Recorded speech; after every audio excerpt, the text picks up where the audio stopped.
Audiolibros en 15 minutos. Suscríbete al canal y explora un nuevo libro cada día. Varias culturas tienen diferentes mitos de origen. La ciencia explica el surgimiento del universo con el Big Bang. ¿Qué pasa por tu mente cuando piensas en los orígenes de los seres humanos? Para la mayoría de la humanidad, las explicaciones de nuestra génesis provienen de mitos de origen populares. Por ejemplo, el 63% de los estadounidenses cree que lo que está escrito en la Biblia es la palabra de Dios, es decir, literalmente cierto, y la gran mayoría de los 600 millones de musulmanes del mundo creen en la verdad absoluta del Corán. A lo largo de la historia, las personas han desarrollado estos mitos para contar la historia de cómo surgieron el universo y la humanidad. Muchos de ellos describen un entorno caótico, a menudo relacionado con el agua, del que surge un dios y crea el mundo. Lo vemos en el antiguo mito egipcio de Heliópolis, del abismo acuoso primordial conocido como Nu, surgió el dios Atum, y de su simiente nació el mundo. Otros mitos que se encuentran en toda Asia hablan de un animal preexistente, como una tortuga, que se sumerge en las aguas primordiales para emerger con un trozo de tierra que luego se expande para formar el mundo. En otras partes de Asia, India, Europa y el Pacífico, un huevo simbólico es la fuente de toda la creación. Muy pocos de estos mitos cuentan la historia del origen de algo que se creó de la nada. Sin embargo, esta es la explicación que actualmente prefiere la ciencia. Esta explicación se conoce como la teoría del Big Bang y sostiene que el universo, incluido todo el espacio, el tiempo, la energía y la materia, surgió de un solo punto de densidad y temperatura extremas hace unos 13.700 millones de años. Con el tiempo, esto se expandió y enfrió en el universo que conocemos hoy. Los científicos han encontrado evidencia de un universo en expansión en lo que se conoce como corrimiento al rojo. En 1929, el astrónomo Edwin Hubble descubrió que cuando una fuente de luz, como una galaxia lejana, se aleja de un observador, se desplaza aún más hacia el extremo rojo del espectro de colores. Y esto es exactamente lo que ven los científicos cuando observan objetos distantes. Sin embargo, hay lagunas en la teoría del Big Bang. Las veremos en un abrir y cerrar de ojos.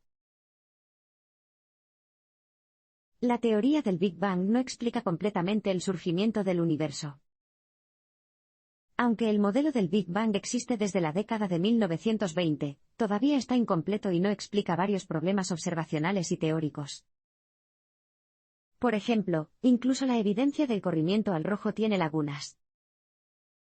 Varios astrónomos de renombre creen que, además de la expansión del universo, hay muchas otras explicaciones para el corrimiento al rojo observado en cuerpos celestes distantes. Otro problema con la teoría del Big Bang es una suposición subyacente, que el universo se expandió en 1.035 de segundo, lo que significa que un punto con un diámetro de 1.033 de centímetro supuestamente se expandió en más de 10.000 millones de órdenes de magnitud más que el tamaño del universo que observamos hoy. Lograr tal aumento de tamaño significa que el universo se expandió más rápido que la velocidad de la luz, lo que contradice la teoría de la relatividad de Einstein, que asume que nada puede viajar más rápido que la luz. Pero quizás el mayor problema teórico al que se enfrenta la teoría del Big Bang sea la cuestión de dónde provienen la materia y la energía. La cuestión tiene dos puntos. Primero, la teoría de la relatividad de Einstein también afirma que la cantidad de materia y energía en el universo debe ser equivalente. Segundo, el principio de conservación de la energía del físico del siglo XIX James Joule afirma que la energía no se puede crear ni destruir, lo que significa que el universo debe contener la misma cantidad de energía que cuando se creó. Pero según la teoría del Big Bang, el universo se creó de la nada, así que la energía total del universo debe ser cero.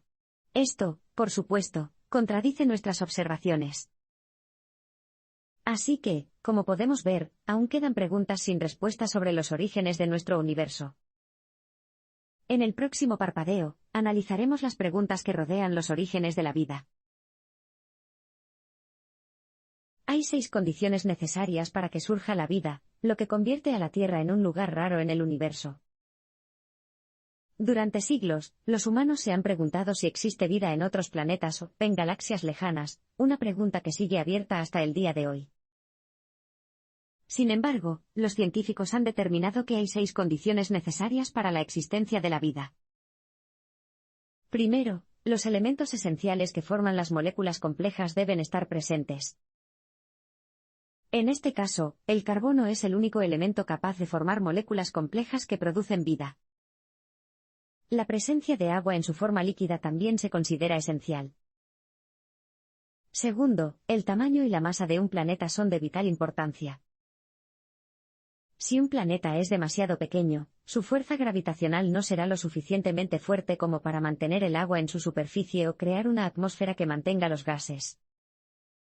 Sin embargo, si un planeta es demasiado pesado, capturaría demasiado gas y se volvería inhóspito. Tercero, la temperatura tiene que ser la correcta. Si un planeta está demasiado caliente, la temperatura romperá los enlaces que forman moléculas complejas. Pero si hace demasiado frío, las reacciones metabólicas necesarias para crear vida tardarán demasiado en formarse. Cuarto, un planeta debe tener una fuente de energía, como un sol, para producir la temperatura adecuada, esencial tanto para crear como para mantener la vida. Quinto, el planeta necesita protección, como una atmósfera, para mantener alejada la peligrosa radiación ultravioleta. Sexto, finalmente, todas estas condiciones deben permanecer estables durante un período lo suficientemente largo como para permitir que los organismos emerjan de las moléculas complejas. Estas 6 condiciones fundamentales se cumplen en la Tierra, lo que la convierte en un lugar único en el universo. Como Galileo se dio cuenta de que la Tierra no era el centro del universo, y que muchos planetas orbitan alrededor del Sol, se supuso que podría existir vida extraterrestre en uno de estos planetas. Sin embargo, los científicos han descubierto que hay muy pocos lugares en el universo que reúnan estas condiciones necesarias para la creación de vida. La ciencia se esfuerza por explicar qué es la vida y cómo surgió en la Tierra. Para la mayoría de nosotros, la vida parece evidente: el gato que te frota la pierna está vivo, la tostada del plato no lo está. Pero definir qué es la vida, qué distingue a los vivos de los no vivos, es realmente muy difícil.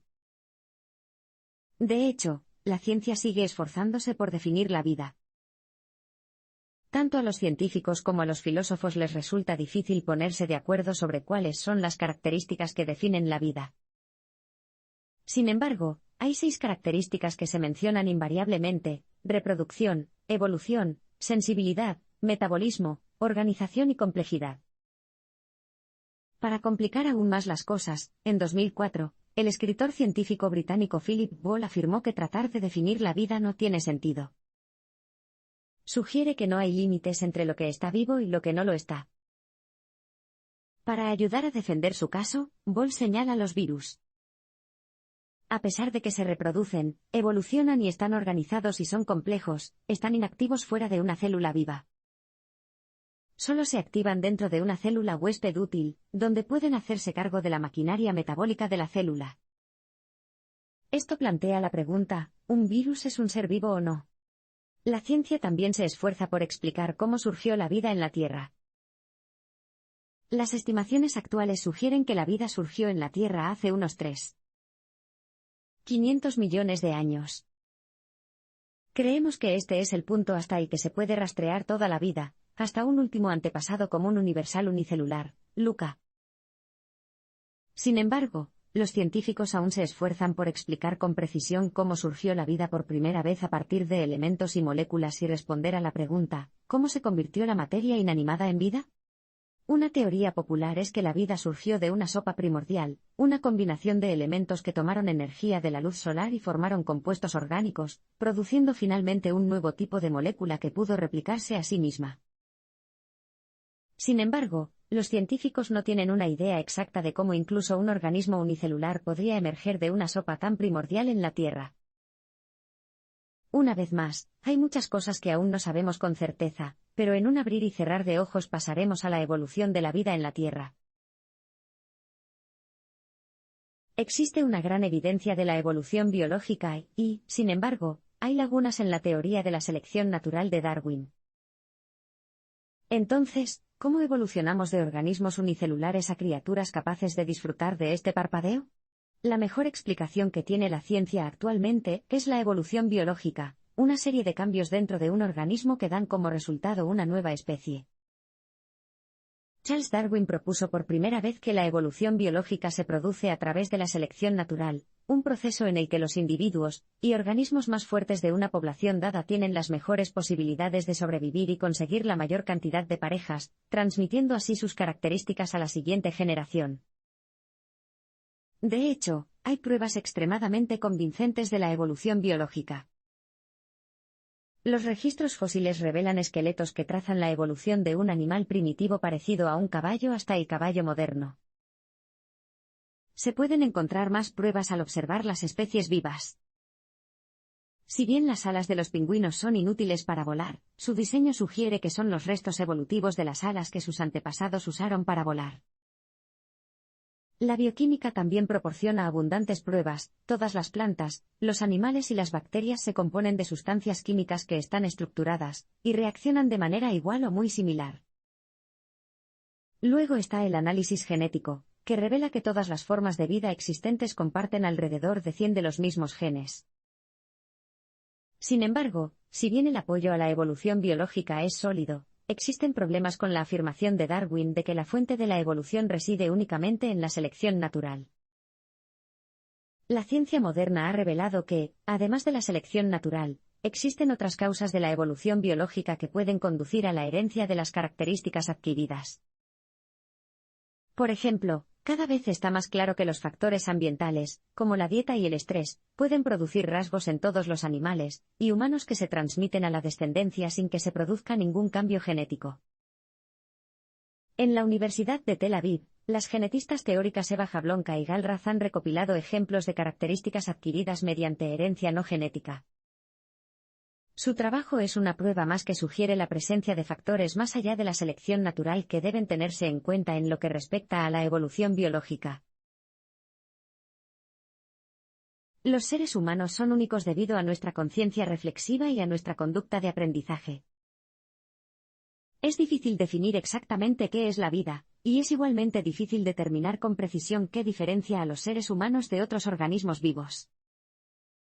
Los científicos han señalado rasgos particulares, como nuestra forma única de caminar con 2 pies y nuestros esfuerzos artísticos, pero hay otras cosas a tener en cuenta. Quizás el rasgo verdaderamente único de la humanidad sea la capacidad de tener una conciencia reflexiva. Tener conciencia significa ser conscientes de nosotros mismos, de nuestro entorno y de otros organismos, y luego reaccionar ante estos pensamientos.